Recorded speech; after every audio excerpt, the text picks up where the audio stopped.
My son secretly stole $42,000 from me to support his new wife, but when I found out, I discovered the missing money on a quiet morning, the kind that tricks you into believing nothing bad can happen. The kettle whistled. The sun leaned through the curtains.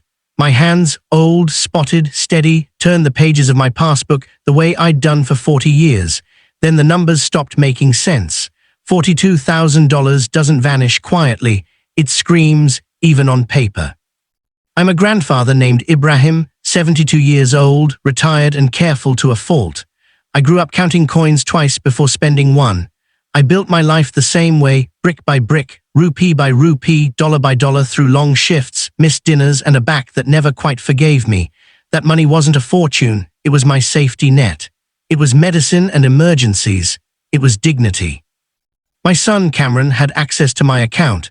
I trusted him the way only a father can, blindly, proudly. He'd married again last year, a young woman named Elena with a taste for new beginnings and expensive endings. I told myself not to judge. Love makes us all foolish. I'd even given them a modest gift at the wedding and smiled through the speeches, but the ledger didn't lie. I called the bank.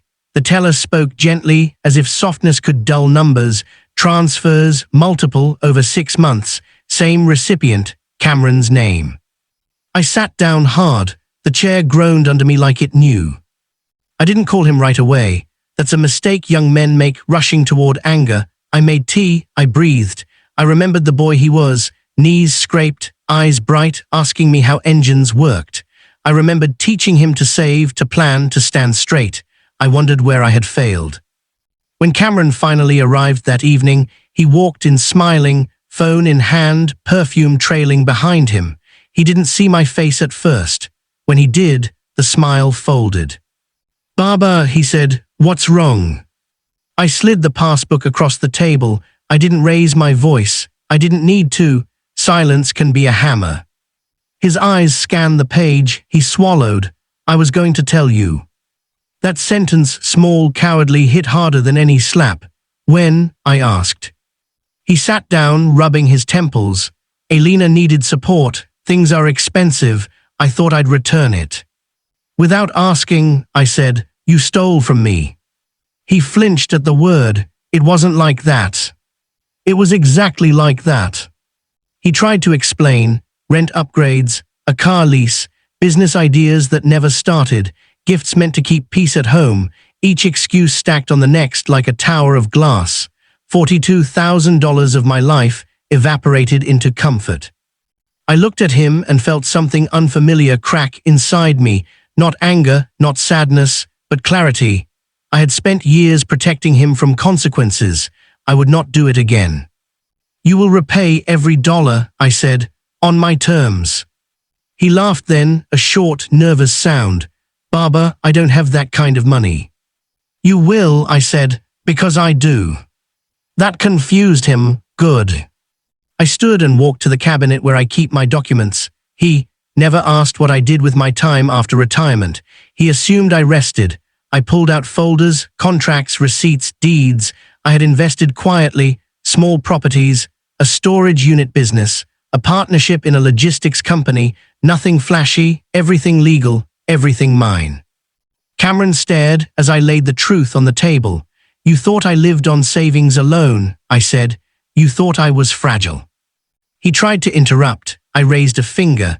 "You will sign a repayment agreement. You will sell the car. You will downsize. You will work. And you will apologize, not to me alone, but to yourself." "And if I do?" he asked, voice thin. "Then I will pursue this legally," I said.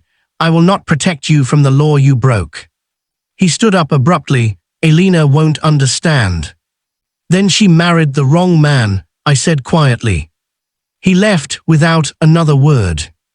The weeks that followed were heavy. He avoided me. Rumors reached me through family, arguments, tears, accusations. I did not interfere. Consequences need space. Then one afternoon, Cameron returned. He looked older, not aged, humbled. He placed a folder on the table and slid it toward me. Inside was the agreement signed, a check, not the full amount, but the beginning. "I'm sorry, Baba," he said. His voice broke where pride used to live. "I forgot who you were." I nodded. So did I said, for a moment. He repaid me over time. Slowly, painfully, Elena left before the final installment cleared. Love built on theft collapses under truth. As for me, I learned something late in life, but not too late. Kindness without boundaries invites betrayal. Strength, real strength, is quiet and prepared. I still make tea in the mornings. I still count my money. But now, when the sun leans through the curtains, it finds a man who knows his worth and will never lend it to someone who mistakes love for entitlement.